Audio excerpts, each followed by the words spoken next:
Por ejemplo, lo que hemos visto del SEPE. O sea, el intentar poner una serie de métodos para que la gente pues cobre o pueda tener una serie de recursos, se tropezaban con unos servicios que tenemos absolutamente lamentables en este momento. Entonces, cuando yo hablo de una batalla ideológica, no me refiero simplemente a unas cuestiones de unas posiciones políticas enfrentadas que luego van a caer en que si esta calle es de uno o esta calle es de otro. Yo entiendo que es toda la sociedad la que está pasando una crisis institucional de un calibre que no sabemos hasta dónde va a alcanzar.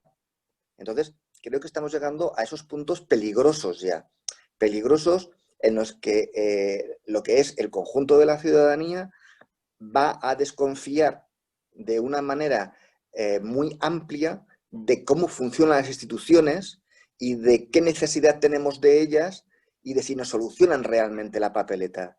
Si están allí para servir al ciudadano o realmente hay que hacer cambios. Y los cambios pueden ir en un sitio o en otro. Por eso hablaba de la batalla ideológica en la izquierda, ¿no? Si estamos preparados, si la izquierda está preparada para esta batalla tan fuerte. Porque ellos sí, ellos se han lanzado a tope, o sea, están discutiéndolo absolutamente todo, ¿no? Y nosotros, aunque sí que es cierto que este gobierno ha estado solucionando determinados problemas concretos que han ido saliendo con el coronavirus, en la parte general no estamos dando ningún tipo de batalla. Bueno, oye, hay una cosa que nos pregunta, bueno, esto está, no tenemos muchos visitantes, pero algunos sí que tenemos. Nos está preguntando Ricardo, el amigo Ricardo, nos está preguntando, el nacionalismo afirma, ¿no? Y luego hace una pregunta, el nacionalismo español está poniéndose fuera del marco constitucional con una propaganda de muchos medios de comunicación. ¿Qué opinamos al respecto? ¿Qué opináis al respecto? ¿Puedes repetir, Julián, que yo no te he oído? Dice, Ricardo nos dice, el nacionalismo español está poniéndose fuera del marco constitucional con la propaganda de muchos medios de comunicación. ¿Qué opináis al respecto?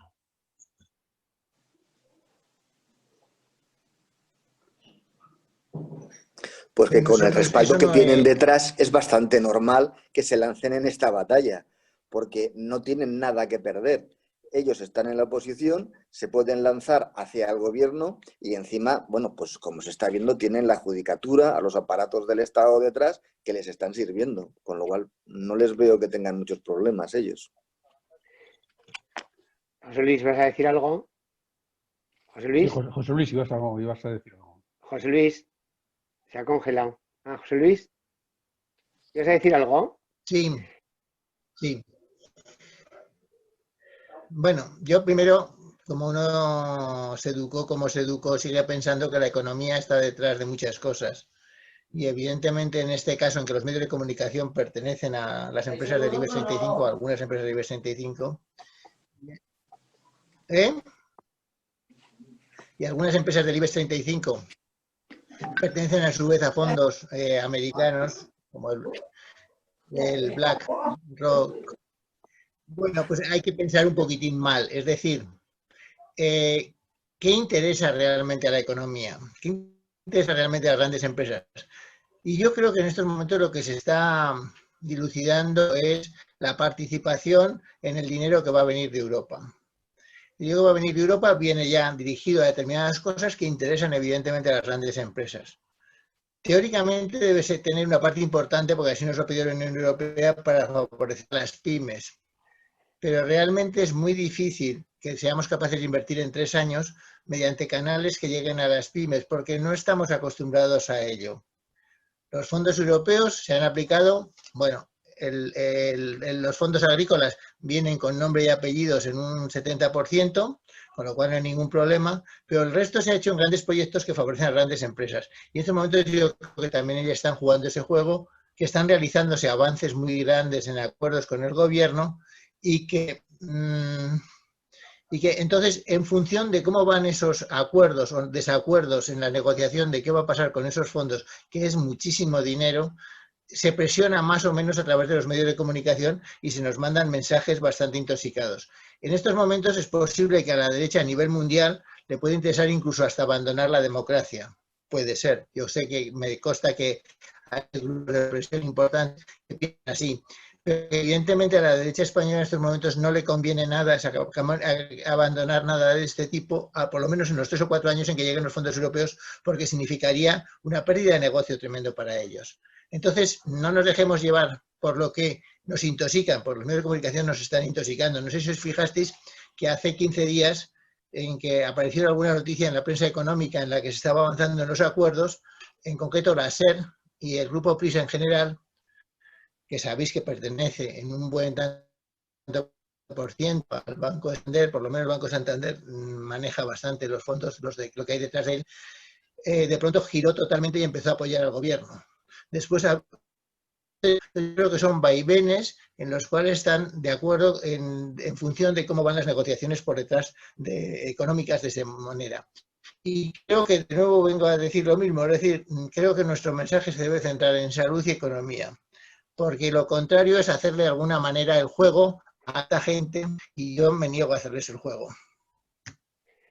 Yo lo que opino es decir, hay varios estados, ¿no? Es verdad que la derecha mundial, ¿no? Se ha convertido en extrema derecha. La democracia, mientras ha sido un instrumento, se ha justificado el instrumento.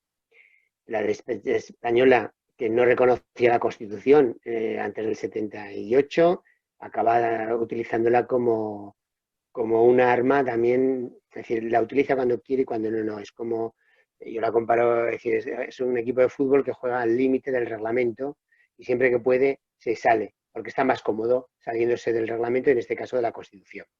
Pues tenemos los ejemplos de Estados Unidos, es decir, que ya se están cuestionando cómo van a ser las elecciones políticas, si va a haber control o no, porque ya está cuestionando el presidente que tienen ahora qué va a ocurrir con el voto por correo y estas cosas. Y estamos viendo Brasil cómo funciona también. Y es verdad, es decir, que empiezan a estar cómodos en el límite de la democracia y fuera para salirse incluso a veces fuera de ella, ¿no? Y la utilización de la Constitución es así. Y otra cosa que es verdad, es decir, que igual es una batalla ideológica, que la es, pero también es una batalla económica, que también lo es. Los fondos europeos, poderlos gestionar es importante para la izquierda y para la derecha. Este gobierno tendría que aguantar porque tiene que gestionar eso, pero tiene que llegar a acuerdos presupuestarios para poder avanzar. Y esto es lo que le va a costar. Y es lo que está esperando la derecha española para tumbarlo. Que le vaya mal en salud, que le vaya mal en presupuestos y que le vaya mal en todo lo que se pueda para tumbarlo. De forma que al final ellos a lo mejor pueden negociar o gestionar una parte de esos fondos que van a venir. En Italia, no sé si os habéis enterado, creo que son más de 200.000 millones lo que le toca a Italia del Estado, ¿no? Pues ya han tenido que crear un grupo especial dentro de la policía que depende de su hacienda, porque la mafia ya está intenta introducirse en los ministerios que van a gestionar esa pasta, que van a gestionar ese dinero. Aquí no tenemos esa mafia, pero tenemos la mafia de Génova. Y es posible que uno de los deseos sea tener parte, o si es posible el 100%, de la gestión del dinero que va a venir de Europa. Es un deseo que todos tenemos, es decir, nosotros como responsables de empleo y necesitamos ese dinero para mantener los puestos de trabajo y crear nuevos, otros para mantener los subsidios y así cada uno de los estamentos que tiene España. Y la derecha no deja de ser un grupo de interés económico que querrá gestionar esa gran cantidad de dinero que va a llegar. Y es uno de sus grandes deseos. Ya os cuento lo de Italia porque es curioso cómo allí tienen mafia y encima hay que estar no solo contra los poderes económicos, sino contra la mafia. Bueno, y eso nos llevaría directamente a uno de los temas, o al tema central que nos planteamos en esta tertulia, que es el tema de los presupuestos, ¿no? Bueno, pues sobre los presupuestos, bueno, pues siempre hay una serie de cuestiones que nos preguntamos, a la gente de a pie, ¿verdad? José Luis Alonso tenía mucho interés en intentar desentrañar este marasmo que es a veces el tema de los presupuestos, esta cosa tan dura, y explicarnos un poco cómo funciona, ¿no? Es verdad que los presupuestos, bueno, tienen alguna forma sería la plasmación económica de las políticas de los gobiernos, ¿no? Es donde se desarrolla esta. Pero la pregunta que nos hacemos todos a veces es, hombre, ¿y qué margen de maniobra hay dentro de los presupuestos? ¿No? Suponemos que hay mucha, pero también es verdad que hay muchas partidas que son fijas, son gastos fijos por parte del Estado, son partidas comprometidas incluso por políticas de gobiernos anteriores, y en estos momentos además nos encontramos con una circunstancia que puede ser alentadora, en principio parece que todo el mundo valora como positivo y que es alentadora, ¿no? Que son los compromisos europeos de aportaciones a las economías de las naciones, de los países que componen la Unión Europea, un poco pues, para paliar, para sobrellevar, para llevar por buen camino lo que sería la situación de crisis que estamos viviendo. Bueno, la pregunta que nos hacemos también a veces es estos compromisos europeos que no son a fondo perdido, que son contra propuestas concretas, contra programas y proyectos concretos, ¿llevan algún tipo de contrapartida? Bueno, estamos muy escasmados, ¿no? Estamos muy escasmados con la última gestión de la crisis, donde bueno, las contrapartidas que pedía Europa a los gobiernos eran realmente duras y que al final iban a parar a espaldas de los sufridos contribuyentes, de los de abajo, ¿no? Por entendernos en términos así muy sencillos. ¿Cómo están esas contrapartidas? ¿Cuáles son los márgenes que se tienen en los presupuestos? ¿Qué partidas puede haber comprometidas? ¿Qué hay detrás de todo esto? José Luis insiste mucho, todas las veces que conversamos con él, en que mucha de la actualidad, lo ha dicho hace un momento además, mucha de la actualidad política del momento se explica en una clave muy sencilla de la lucha por la distribución de esos fondos, ¿no? Cómo se van a gestionar, quién va a poderse apropiar en mayor o menor medida de ello, y las negociaciones que se producen y tienen repercusión, según en las propuestas políticas, sobre todo de los partidos de derecha. Bueno, ahí están los presupuestos. José Luis nos va a ilustrar de cómo está el asunto y luego podemos entrar en un turno de intervenciones o luego de preguntas. Venga, José Luis. Bueno, primero hay que tener unas cuantas grandes cifras para saber de qué estamos hablando. Las voy a hablar en proporciones o citando un poquitín por no hablar de números exactamente. El dinero que va a venir de Europa es aproximadamente 10 veces lo que viene invirtiendo España, el gobierno central, en los últimos 10 años. Es decir, en 3 años el gobierno tiene que lograr una inversión que significa multiplicar cada año, y en realidad va a ser 2 años lo que va a tener de tiempo, porque este año prácticamente no cuenta, va a ser multiplicar por 5 la inversión que está realizando. Como sabéis, se ha creado un gabinete dirigido para canalizar estas inversiones fuera de los ministerios y dirigidos por el hombre fuerte en la sombra de este gobierno, que es el jefe de gabinete de nuestro presidente. Bien, no me opongo a ello, porque creo que es un tema que lo supera. Segunda cuestión que hay que decir que habéis estado hablando. Los altos funcionarios de Madrid están ideológicamente con la derecha y administrativamente con el PSOE. Lo que el corresponsal de La Vanguardia y hombre fuerte de La Vanguardia en Madrid, la brigada Brunete, con mucha ironía, está siempre a favor del PSOE. ¿Por qué? Porque el PSOE les ha demostrado que tiene sentido del Estado, que es capaz de sacrificar incluso sus intereses partidistas en función de los intereses del Estado.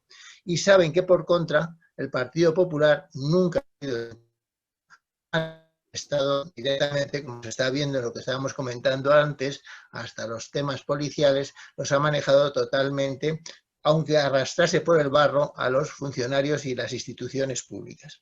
Eso es una cosa muy curiosa y una dialéctica muy extraña. Entonces, el problema que hay es que tiene un problema muy grave, y es que es invertir 60.000 millones de pesetas en 2-3 años. Supongamos que 3 años. Es un dinero que además en buena parte es totalmente en forma novedosa, es decir, hasta ahora se permitía gastarlo en obras públicas, en grandes proyectos. Aquí no, la Unión Europea te lo da con una serie de destinos muy claros que son, bueno, luego los leeremos. Básicamente, modernizar la economía, descarbonizarla y digitalizarla. Esos son los 3 grandes objetivos que persigue la Unión Europea y que dice que el dinero debe gastarse en eso, más algunas pequeñas cosas en mantenimiento del empleo, en mejora evidentemente de la salud, etcétera, etcétera. Pero el grueso fundamentalmente va ahí. Y después se está especulando mucho con una cuestión que yo no sé de dónde ha salido, porque viene en los acuerdos y es cuáles son las condiciones. Os las voy a leer y me gustaría que me dijerais después si de las, me parece que son 16 condiciones, perdonadme un momento que busque la lista porque evidentemente no me las sé de memoria, si hay alguna que os chirrie. Son las condiciones que se le dijeron como recomendaciones al Reino de España, que sabéis que es como se le denomina en la Unión Europea a España, en febrero de este año. Y es lo que dice el acuerdo, que se tenían que seguir las recomendaciones y cumplir las recomendaciones. Hasta ahora, como las recomendaciones no le hacíamos caso. Ahora la Unión Europea ha dicho, si te doy dinero, las recomendaciones me las siguen. Os las leo. Revisión del sistema de incentivos en la contratación para fomentar el empleo indefinido, especialmente para los trabajadores jóvenes. No dice cómo. Creo que nadie estamos en desacuerdo con fomentar el empleo indefinido, especialmente los trabajadores jóvenes. Segundo, flexibilización de las condiciones laborales. No dice cómo. Flexibilización. No dice si hacia un lado, hacia otro o en medio. Tercero, fomentar el atractivo de la formación profesional. No hay ningún problema. Promover la inversión privada. Bueno, estamos en un club bastante liberal como es la Unión Europea. Impulsar la innovación. Tampoco creo que nadie nos opongamos. Apoyar la digitalización de las empresas para incrementar su productividad. Vale. Facilitar la penetración de las energías renovables. Bueno, en nuestro caso estamos ya en un 40%, luego creo que tampoco habrá que hacer grandes esfuerzos. Octavo, reducir el consumo de energía de los edificios, tanto públicos como privados. Evidente, y algo que figuraba ya en los planes aprobados por este gobierno. Invertir en nuevas interconexiones eléctricas con el resto de la Unión. Lo siento por los que se oponen al paso de las líneas de alta tensión por el Pirineo, pero evidentemente vamos a tener líneas de alta tensión por el Pirineo y hacerlo realmente. Desarrollo de una infraestructura de combustibles alternativos para que se pueda desarrollar el vehículo eléctrico. Tampoco creo que haya demasiados obstáculos. Eliminar los obstáculos para que las empresas puedan beneficiarse de las economías de escala, es decir, promover la agrupación de empresas. Tratar de forma eficiente los procedimientos de insolvencia por el sistema jurídico, que no se eternicen en los juzgados. Aplicar políticas fiscales que garanticen la sostenibilidad de la deuda cuando se pueda. Bueno, es evidente que una cierta reforma fiscal, aunque ahora se ha pactado con la derecha no hacerla a corto plazo, habrá que hacerla a medio plazo y hasta la derecha lo admite. Otra cuestión será cómo se haga, que habrá que ver si se sigue lo que dice la Constitución, que es que el que más tenga, más pague, cosa que hasta ahora no se ha hecho, o cómo se hará, pero bueno, eso en su momento lo discutiremos. 14. Reforzar la capacidad y la resiliencia del sistema sanitario, evidentemente estamos todos de acuerdo. 15. Centrar la inversión en la transición ecológica y digital, lo que os he comentado antes, el dinero debe ir fundamentalmente ahí. Y 16, fomentar la investigación y la innovación. Como veis, lo único que queda, que no dicen qué es, son los dos primeros, los incentivos a la contratación para fomentar el empleo indefinido y la flexibilización de las condiciones laborales. De aquí se ha sacado la historia de que va a ser lo que quiere la derecha económica de este país, sobre lo que entiende por flexibilidad, pero no lo dice la Unión Europea. Entonces yo no le veo tan grave el problema a todas estas cuestiones. Ahora, lo que sí veo problema grave es cómo se logra gestionar 160.000 millones de euros si sobre todo se quiere, que a mi juicio se debería querer, que llegase a las pymes. Pero ya digo, yo creo que la negociación que está habiendo en el fondo es, bueno, manda algo de dinero a las pymes, tú sabes que vas a tener un problema con 3 millones de pymes para llegar a ellas, entonces déjanos que lo gestionemos las grandes empresas, en que además una parte la destinaremos porque van a ser nuestros clientes las pymes. Y yo creo que por ahí andan los tiros de la negociación que está dando en la sombra, pero a lo mejor soy muy mal pensado en estas cosas.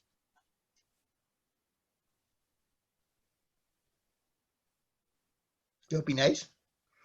Bueno, antes de pasar a opinar, Ricardo nos vuelve a hacer en realidad nos hace dos preguntas. Una de ellas, bueno, pues sí que nos podemos sentir concernidos, la otra no sé si tanto. Dice, relacionado con los presupuestos, ¿cómo veis el futuro de las pensiones? De alguna forma está intentando o está vinculando esas posibles reformas a lo que son las ayudas, o bueno, no lo sé, está vinculando con los presupuestos. ¿Cómo veis el futuro de las pensiones? Nos plantea. Y sobre las declaraciones del ministro del ramo de endurecer las condiciones de acceso a la jubilación anticipada por los tramos más altos, ¿no? ¿No sería una medida discriminatoria y un retroceso en los derechos de los trabajadores? Nos pide su opinión. Luego nos pregunta cuál es la posición de Comisiones Obreras al respecto. Bueno, la posición de Comisiones Obreras al respecto habría que preguntársela a Comisiones Obreras, ¿no?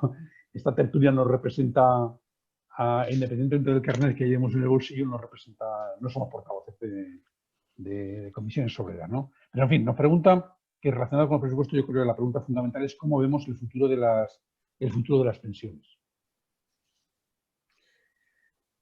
El futuro de las pensiones va a seguir como está siguiendo hasta ahora. Es decir, yo creo que no va a haber ningún cambio. Las pensiones es el mayor gasto. Si sumamos todas las administraciones públicas y sumamos, por tanto, también la seguridad social y las comunidades autónomas y las entidades locales, las pensiones me parece recordar de memoria que se van aproximadamente una tercera parte de ese total.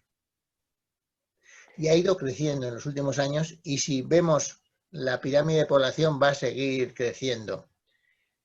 Eso está estabilizando la economía. O sea, no solamente tiene un efecto social, está estabilizando la economía.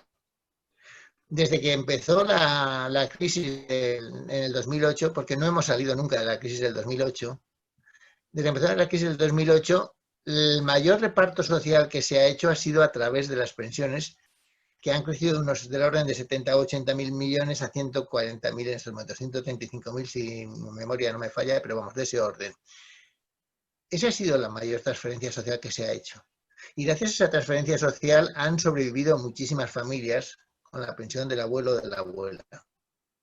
Entonces, yo creo que eso no lo ignora nadie, ni siquiera los empresarios. Que si en este momento se cesase o se disminuyese esa transferencia del Estado, disminuiría el consumo global y por tanto caería la economía. Entonces, por eso no va a haber una discusión muy grande sobre ese tema. Otra cuestión diferente es si, pese a que soy de los que cobro la pensión máxima, se debe disminuir el crecimiento de las pensiones máximas. Sobre todo porque en estos momentos en cada vez mayor proporción de los que se están jubilando están entrando directamente a la pensión máxima, con lo cual se está elevando y la función social la cumple en menor condición. Pero yo creo que podremos tener rifirrafes sobre esos temas, pero no va a haber discusión sobre el mantenimiento de las pensiones y este tema. Y a eso le sumamos el que lo que está diciendo la Unión Europea de la modernización, aplicación de la famosa cuarta revolución industrial, incluida la digitalización, lo más lógico es que lleve a una disminución de empleo. Hasta ahora sí lo ha dicho todo el mundo que ha hecho los análisis. Disminución de empleo que en determinados sectores puede llegar a ser el 50% y de media se estima en un 30% en España. Evidentemente, o creamos eso y mantenemos salarios mínimos o la renta básica universal, o la economía se hunde. Por tanto, yo creo que no va a haber demasiada discusión en ese tema y la discusión va a ser, como siempre, quién lo paga. Sí, vamos a ver, ahí yo creo que aquí hay alguna cuestión. Y hace tiempo que se plantea endurecer las condiciones de acceso a la jubilación anticipada en general, aunque ahora se hable de los tramos más altos, ¿no? Es verdad que esto supone el acceso al sistema de pensiones cobrando el máximo, sin ningún tipo de merma, para una buena parte de la gente. Es verdad que hay situaciones que se dan de carácter discriminatorio, hay que decirlo, es decir, el trabajador de una pequeñísima empresa en el que el empresario no entra en el tema de la jubilación anticipada, simplemente no se jubila anticipadamente.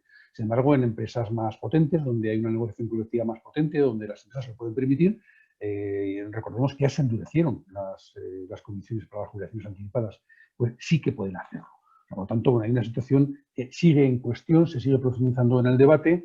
Yo creo que el ministro ahí yo creo que patinó un poco bastante sus declaraciones, porque no se puede funcionar de manera seria a golpe de declaraciones. Esto hay un pacto de Toledo en el que se hablan de todo ese tipo de cuestiones. Siempre se intentan llegar a acuerdos que trasciendan el momento político, la presión política del momento, y teniendo en el punto de vista lo que es la viabilidad del propio sistema público de pensiones.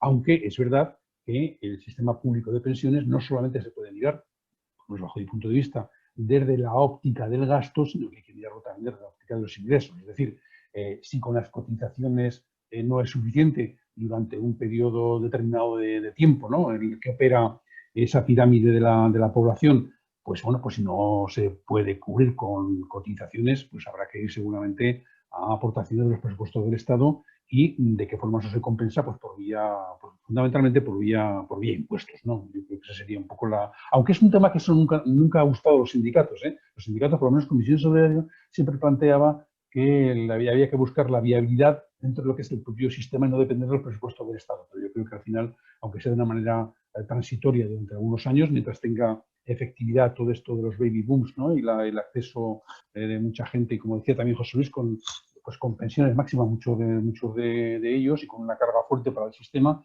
pues habrá que ir seguramente al tema de los presupuestos. No creo que en estos momentos se esté planteando en serio ningún ajuste sobre el sistema. Ya se produjo, el ajuste ya se produjo hace unos años, se va aplicando de una manera paulatina, se están endureciendo los procesos de acceso, y yo creo que es cuestión de ver en qué queda todo esto y los efectos. E insisto, yo creo que hay que debatir también no solamente en función de los ingresos que tiene el sistema por sí mismo, sino que habrá que debatir sobre qué parte de las pensiones que se pagan va a parar a los presupuestos, ¿no? Y de todas maneras es que hay una cuestión. Bajo mi punto de vista, todas aquellas cargas que hay el sistema de pensiones, que son en función de decisiones políticas, las rebajas a los empresarios en cotizaciones sociales son decisiones políticas. La ampliación de las pensiones en la parte no contributiva son también decisiones políticas. La propia gestión de la seguridad social lo es. Bueno, todo este tipo de cuestiones, si no son decisiones o si no son elementos que vengan derivadas del propio sistema y que vienen derivados de eso, de decisiones políticas, tendrías que asumirlo la política, es decir, el presupuesto del Estado, bajo mi punto de vista. Pero bueno, el tema es un debate viejo, está muy abierto, y me da la impresión de que no se va a tocar de manera inmediata el tema de las pensiones. Me da esa impresión, ¿no? Quiero añadir una cosa, Julián, que nunca se dice. Y estaría a favor de la posición de los sindicatos, aunque yo creo que hay que plantearse el tema de la financiación de la seguridad social, incluido el sistema. Soy partidario de que se metan otros impuestos para financiarlo. Pero evidentemente hay una laguna pequeñita, que es la siguiente. ¿Por qué altos directivos de la banca prefieren cobrar 5 y 6 millones de euros y más mediante salario, en vez de otros sistemas como acciones, etcétera, etcétera? Porque van a tener que pagar IRPF, y el IRPF en esos tramos estamos cerca del 50% o el 50% dependiendo de la comunidad autónoma en que estén. ¿Por qué lo prefieren? Os lo digo. Porque hay un tope máximo, que lo conocéis, a la seguridad social. Con lo cual, toda aquella persona que gana más de 57.000 euros paga por esos 57.000 primeros euros y ni un céntimo por lo que recibe de más. Es decir, de 57.000 a 6 millones de euros hay un montón de dinero que no cotiza a la seguridad social. El argumento que se da es que como existe un tope en las pensiones, tiene que existir un tope en el tema este. A mí ese argumento es falso, es decir, eso no tiene defensa. Ese sistema sencillamente de quitar ese tope, si comparamos las cifras del IRPF por tramos, estamos hablando con un mínimo de 3.000 millones de euros más, que significa que desaparece el déficit de la seguridad social inclusive. La segunda cuestión es que se dice muchas veces, las pensiones no contributivas. Nos olvidamos de que hay ya 15.000 millones de euros del presupuesto general del Estado que pasan a la seguridad social y que están cubriendo toda esta serie de temas. Entonces, hablemos claramente. Lo primero que tiene que hacer el sistema es por abajo y los máximos por abajo. Es decir, no es lógico que si yo tengo que contratar a un asistente 2 horas a la semana, tenga que pagar el mínimo de 150 euros. Y que simultáneamente se estén dando el tema del otro. Porque de esa manera lo que se hace es fomentar que sea trabajo negro, el trabajo, por ejemplo, de las asistentes a domicilio, y se está haciendo el hecho de que la gente muy rica prefiere, evidentemente, pagar solamente IRPF. Estamos aquí, un sistema que cuando metes todas las cosas y dices, juntemos todos los impuestos que paga un asalariado y juntemos todos los impuestos que paga un alto asalariado, te encuentras con que el asalariado medio en España paga el 45% de sus ingresos, incluido en el bruto la seguridad social total, mientras que una persona que esté cobrando 600.000 euros está pagando bastante menos. O en general, desde ese tema. Entonces, estamos en una cuestión en que es injusto el sistema, porque hay que sumar también el IVA, hay que sumar todo lo que estamos pagando. En estos momentos, cuando a mí se dice, es que coticemos por la IRPF, digo, la IRPF la está manteniendo 80% de los asalariados. Hablemos realmente de quién está sufriendo la carga impositiva en este país y resulta que siempre la seguridad social, en el IRPF, en el IVA, es siempre el mismo, el asalariado. Y os recuerdo que los no asalariados, meto también incluso a los autónomos, los no asalariados están quedando con el 35% del Producto Nacional de este país. Y no están pagando más allá de lo que no les está pagando ni de lejos lo que les correspondería. No ya digo ya que paguen más, que es lo que dice la Constitución, sino ya sencillamente me conformaría con pagarse en la medida del resto.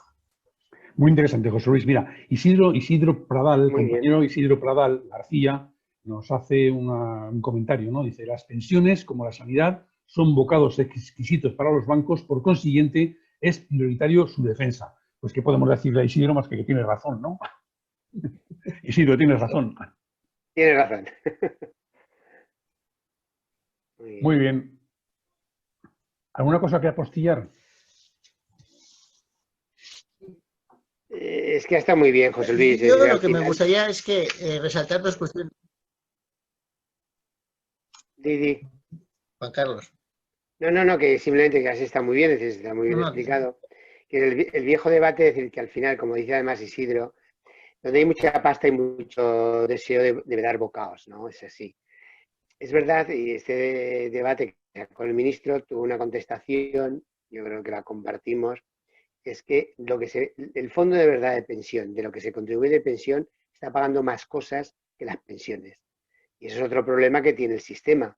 Es decir, eso tiene que haber una vía más de presupuestos para pagar lo que está pagando de más el fondo de pensiones y que el fondo de pensiones pague las pensiones. Y luego hay una contradicción.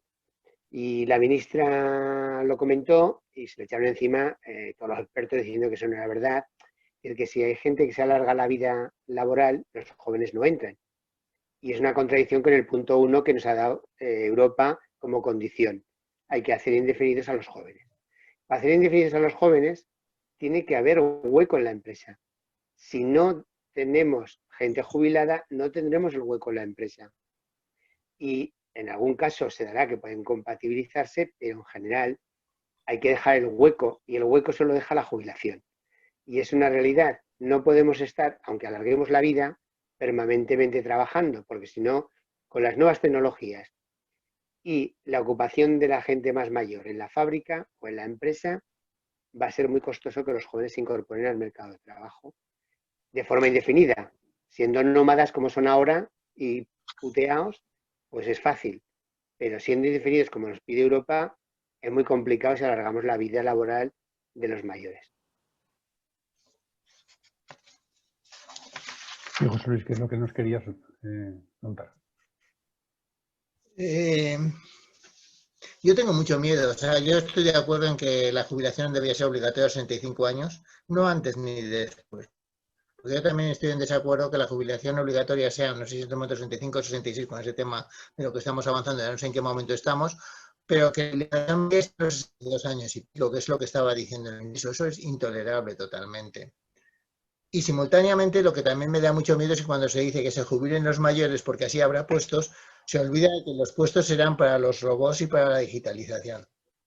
Porque evidentemente las empresas van a disminuir costes y estar en la onda, las dos cosas, porque a veces está en la onda y no se disminuyen los costes, pero bueno, me da igual.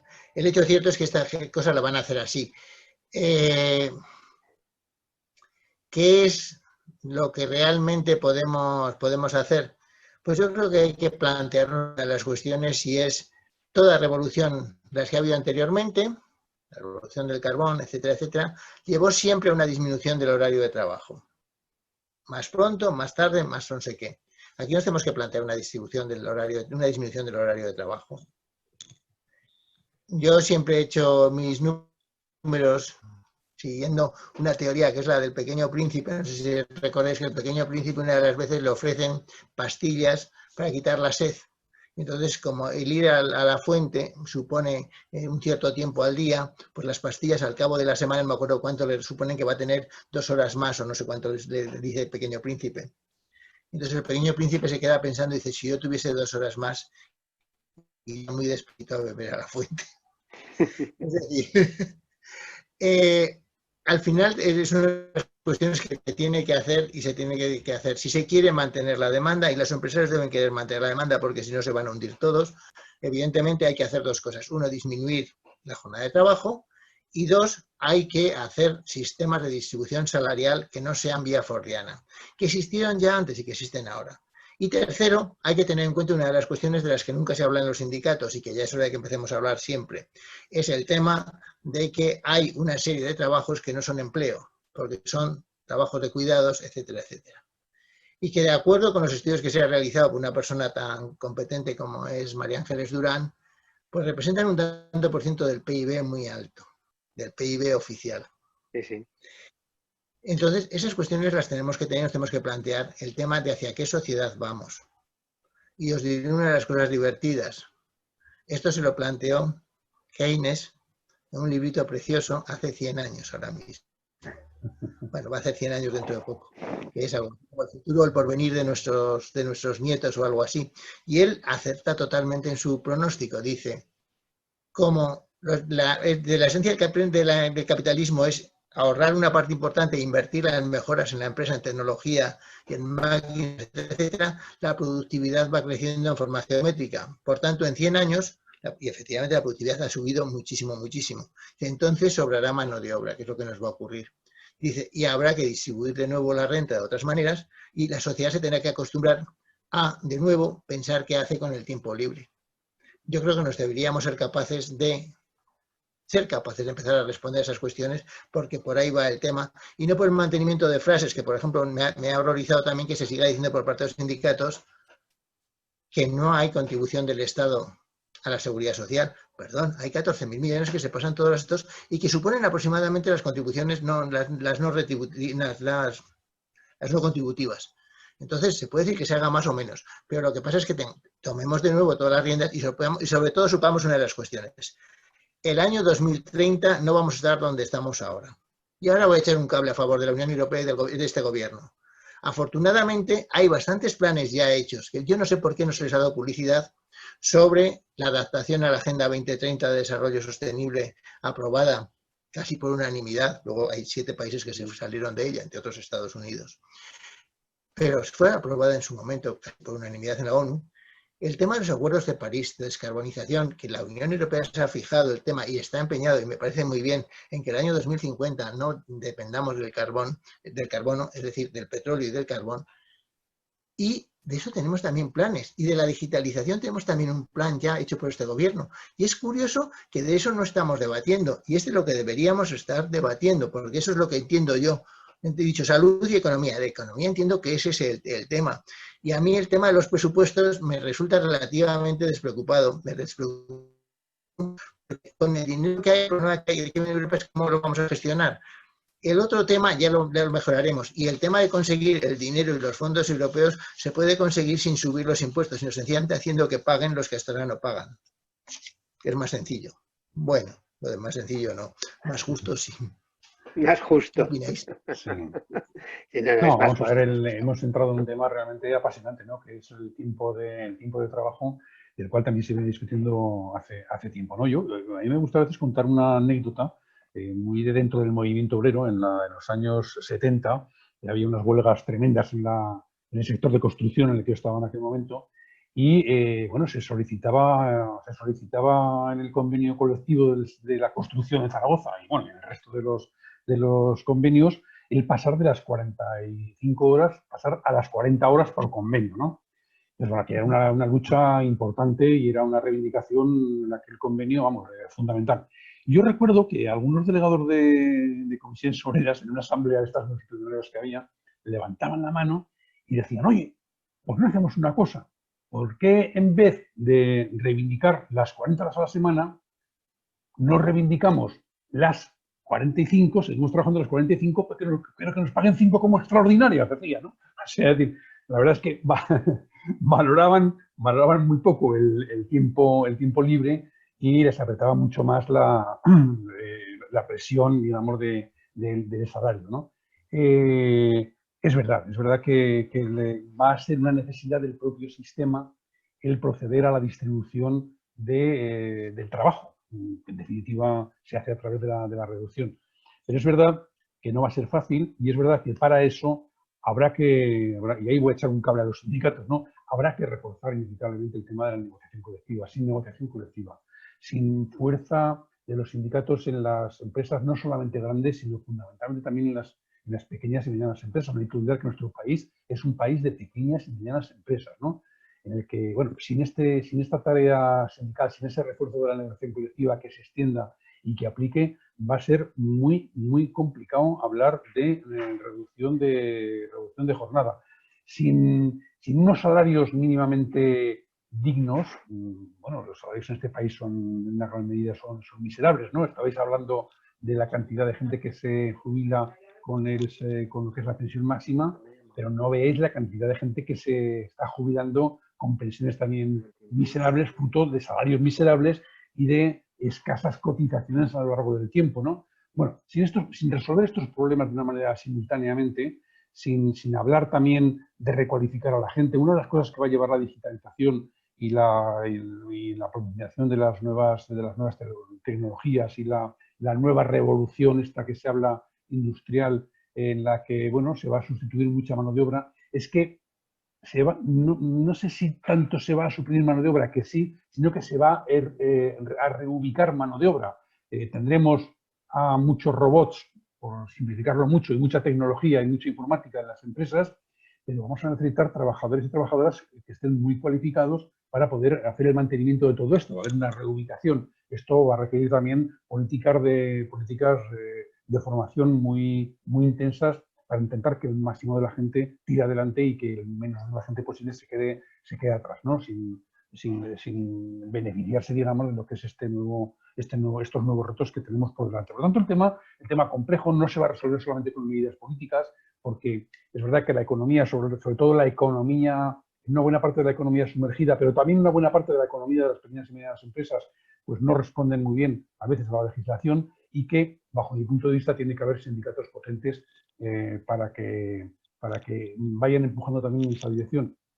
Claro, para eso hay que poner menos trabas políticas, eso también está muy relacionado con la política, hay que dar cancha, hay que potenciarlos, no hay que destruirlos de una manera sistemática, aunque a veces sean incómodos para los empresarios y también para los gobiernos de todo tipo. Hay que tener una visión de futuro, ¿no?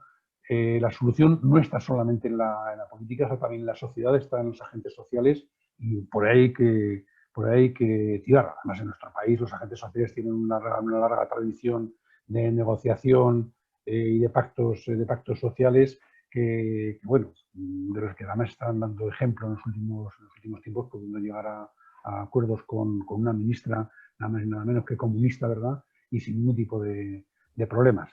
Bueno, un tema apasionante, complejo, no sencillo de resolver, y lo que seguramente los agentes sociales y en concreto los sindicatos tienen mucho que decir.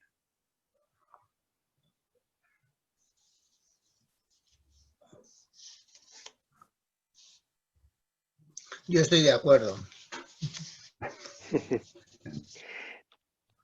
Bueno, pues sí. No, para apuntar, es decir, al final, es decir, tenemos, yo creo que has apuntado muy bien, yo creo que este gobierno y esta ministra está apostando porque la negociación colectiva se vuelva otra vez a ser protagonista de las relaciones laborales, ¿no? Intentan. La legislación que no hemos derogado y que no se ha derogado lo impide muchas veces, ¿no? Pero estos lo están intentando. Y es verdad que el tiempo de trabajo, pero es que ahora aparece, con el COVID, ha aparecido cosas nuevas como la flexibilidad del empleo, la flexibilidad dentro de tu puesto de trabajo, el teletrabajo, que también nos va a costar a los sindicalistas viejos adquirirlo como un hábito, y también las nuevas realidades que van a tener de conciliación, ¿no? Las personas que van a tener o cargas porque tienen familiares mayores o porque tienen hijos. Y esa también es una nueva realidad que los nuevos convenios y la nueva legislación tienen que contemplar. Y están intentando que se contemple a través del teletrabajo. Vamos a ver cómo se desarrolla, porque eso sí que va a ser la negociación colectiva quien lo va a desarrollar, ¿no? Vamos a verlo. Y claro, esta nueva realidad es un nuevo reto para las relaciones laborales muy interesante. Muy bien, ¿algo más que comentar antes de despedirnos? Sí, perdona. No, yo diría una de las cuestiones, que estando de acuerdo con que los sindicatos tienen que recuperar su papel, que lo están yo creo recuperando algo, los sindicatos también tienen que ampliar la defensa de los intereses. Es decir, los sindicatos se han centrado durante muchos años en un tema que ha sido las grandes concentraciones de obras, las factorías y la administración pública. Evidentemente al sistema le ha convenido cargando las grandes factorías y las grandes concentraciones de obreros. Prueba de ello, si queréis, es que el Cinturón Rojo de Barcelona hace ya bastantes elecciones que vota lo que vota, que ya no vota en rojo. Bueno, porque se han ido cargando muchas de esas cuestiones. Y los sindicatos tienen que ser capaces de representar los intereses de los asalariados, los intereses de los autónomos, los intereses de los jubilados que se están ya representando bastante aceptablemente, y los intereses generales del tiempo libre. Y por supuesto también del empleo, del trabajo que no es empleo, es decir, del trabajo de los cuidados. Y eso los sindicatos hasta ahora no están acostumbrados porque por la extracción de los propios líderes vienen de donde vienen. Entonces esas cuestiones tienen que ser, porque si no, la estrategia que se ha seguido, porque hay una estrategia que además fue publicada en el Financial Times, lo que pasa es que nunca encuentro ese recorte, el año 2003 o algo así, es decir, en los países del Mediterráneo es donde sigue habiendo una fuerte implantación de los sindicatos. Estos sindicatos están sobre todo en la administración pública y están coartando la libertad de la economía del Friedman y compañía. Entonces vamos a cargárnoslos. Y efectivamente ha habido un acoso y derribo mediante los escándalos, mediante todos los temas que se han podido seguir para hacerlos de ellos, incluido reducción de dineros, etcétera, etcétera. Y han tenido éxito. Evidentemente ese éxito va contra los intereses de la clase trabajadora y en general de la sociedad. Porque como tú bien decías, Julián, los sindicatos no solamente han estado defendiendo temas de salario, sino han estado defendiendo, para empezar, la democracia. Recordemos los pactos de la Moncloa. Y antes incluso. Entonces, esas cuestiones son muy válidas y los necesitamos recuperar, pero ya digo, también los sindicatos necesitan cambiar un poquitín su visión y ampliarla porque tienen que acabar defendiendo todos los temas globales de ese tema si quieren seguir haciendo su papel, que es fundamental. Estoy de acuerdo en que si no lo tenemos, pues nos las darán todas en el mismo carrillo y no el carrillo pobre que se murió.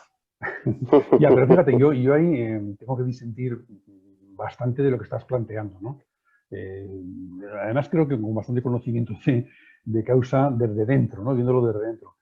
Los sindicatos llevan haciendo un esfuerzo increíble para extender su influencia y extender derechos laborales en la pequeña y mediana empresa. Fíjate que tenemos un sistema electoral de elecciones sindicales en el que las elecciones se realizan empresa a empresa. Bueno, uno de los recursos que más se ha empleado, que está empleando el sindicato y que luego en los años pasados se empleaban bastante, era precisamente en lo que son equipos de extensión hacia la pequeña y mediana empresa. En este país hay sindicalistas que no salen en los medios de comunicación, que no hacen mítines brillantes, que no escriben en los periódicos ni son entrevistados en ninguna parte, pero que están pateándose cientos de empresas. Eso es real, no me estoy inventando nada, ¿no? Y eso supone unos recursos económicos brutales por parte del sindicato.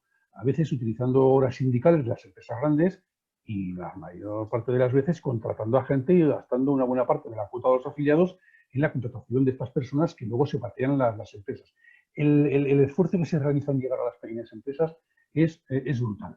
Claro, se trata de extender el convenio provincial fundamentalmente, de extender derechos, de fortalecer, de evitar que en las pequeñas empresas se cometan tantos abusos como se están cometiendo. Es verdad, las empresas tienen dificultades, pero también están cometiendo muchos abusos hacia los trabajadores. Y bueno, eso es así, es una realidad que no se sabe y que no se conoce.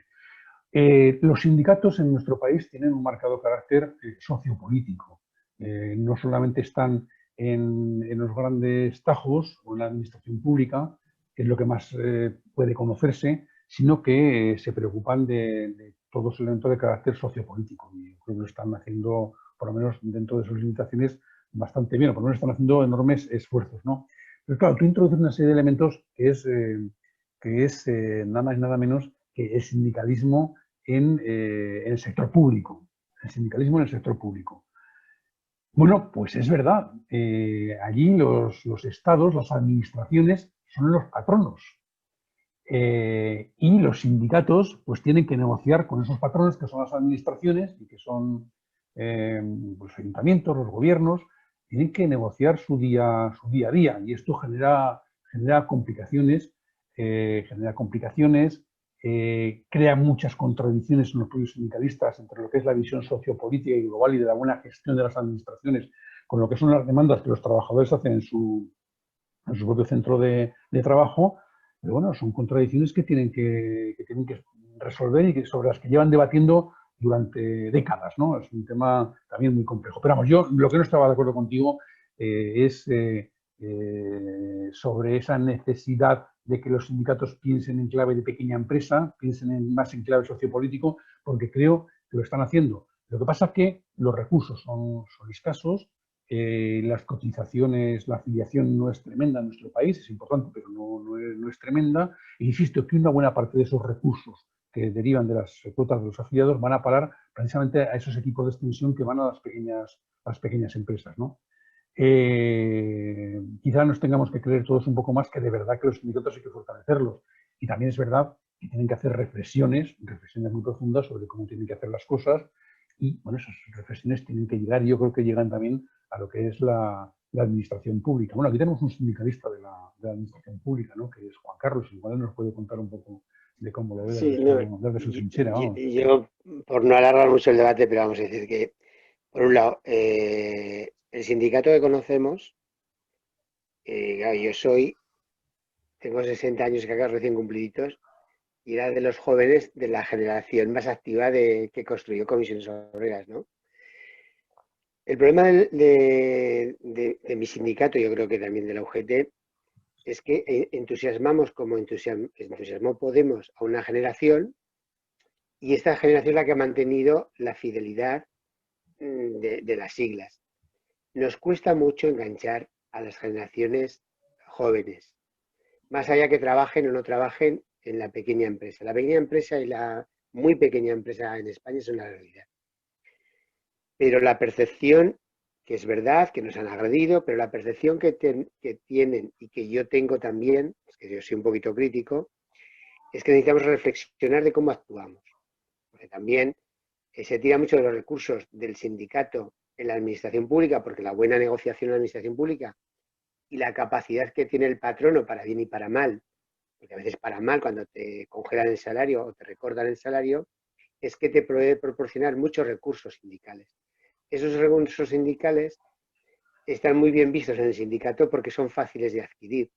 Lo difícil es trabajar en la pequeña y mediana empresa, lo hagas como lo hagas, y eso lo que cuesta, pues ese esfuerzo quema mucho a los sindicalistas y hay que reflexionar, porque es una realidad y realmente el tejido productivo está cambiando de forma constante y nosotros teníamos que cambiar con el tejido productivo y con las negociaciones que se plantean nuevas y novedosas.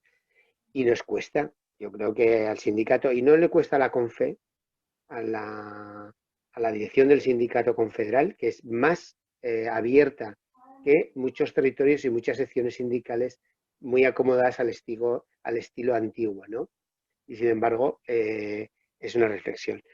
Y por otro lado, claro, la pérdida de poder negociar en la negociación colectiva, que los empresarios la desean también, muchos empresarios les oigo decir que la desean, porque da mucha calma y mucha tranquilidad también a la empresa, ¿no? En el marco, sea pequeño o sea grande, pero poder negociar convenios yo creo que es una ventaja sobre la especulación de las cosas, que es lo que ha triunfado después de la crisis del 2008.